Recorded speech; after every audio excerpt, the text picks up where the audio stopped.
Welcome back to Reimagine 2020. I'm Yonah Hochhauser, and this is the word on the block for September 8th, 2020, powered by Multi.io. In the last 30 days, the Ethereum network gas fees have become so high that it effectively prices out most of the users from being able to actually transact on the network. Fees reaching as high as $10 for a simple token transfer and up to $100 for an exchange transaction on Uniswap. And the latest congestion problem has not only brought focus onto layer 2 scaling solutions, but also to the network changes that the Ethereum developers, users, and miners can make right now to provide some alleviation to the network. Here, we will break down the 3 solutions that are actively being discussed. Solution number 1, more use of gas tokens. Gas tokens allow users to tokenize gas, which means that they can buy and store it when it's cheap and then use it when it's expensive. The token works by utilizing a refund method that Ethereum uses to credit transactions that delete unnecessary information from their smart contract. Developers can therefore have users collect GUI rebates that can be used when the demand of GUI increases in times of congestion.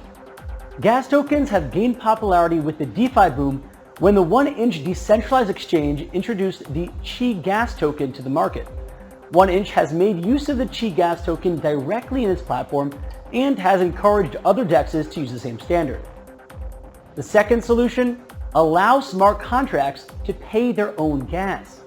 Ethereum Improvement Proposal number 2938 proposes a function that would allow smart contracts to pay for gas fees themselves for transactions that interact with the contract. This in effect would allow developers to bundle transactions together, order them more efficiently, and require fewer state changes in the contract. The users would then pay a smaller gas fee for the transaction from the base pairs that they are trading from in a DEX use case. This proposal has gained attention from Vitalik himself and many of the top developers from the Ethereum Foundation. Right now, though, they are discussing some potential DOS attack vectors detected due to the removal of individual transaction limits. This can open up the chance for malicious actors to spam the network with fake bundled transactions that have to waste miners' time to check for their validity. And lastly, Ethereum miners can increase the block gas limit. The block gas limit is currently 12 million gas per block. This limit is set to control the amount of data that goes into a single block, because if the limit is increased, the block sizes can get too large and become harder to propagate on the network. But in times of heavy congestion, the Ethereum mining pools have grouped together to increase the size themselves, which in the end benefits their bottom line, since a higher gas limit means they can fit more fees per block.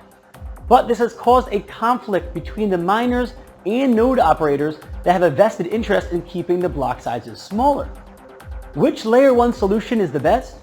Well, out of the 3 solutions presented here today, only one can actually be implemented by users and dApp developers right now, and that is the increased usage of gas tokens. Gas tokens have their own drawbacks because they do not necessarily optimize gas, but instead create a loophole that lets users that planned ahead get away with cheaper gas fees in the end. But it still is a solution that is available today, unlike the other 2 that are in the hands of the 2 most important network entities, the Ethereum Foundation developers and the Ethereum mining pool miners. Which L1 solution to high fees on Ethereum do you think is the best? Make sure to let us know in the comments below. For Reimagine 2020, I'm Yonah Hochhauser. Make sure to check back here for all the latest blockchain news, interviews, and more. That was the word on the block.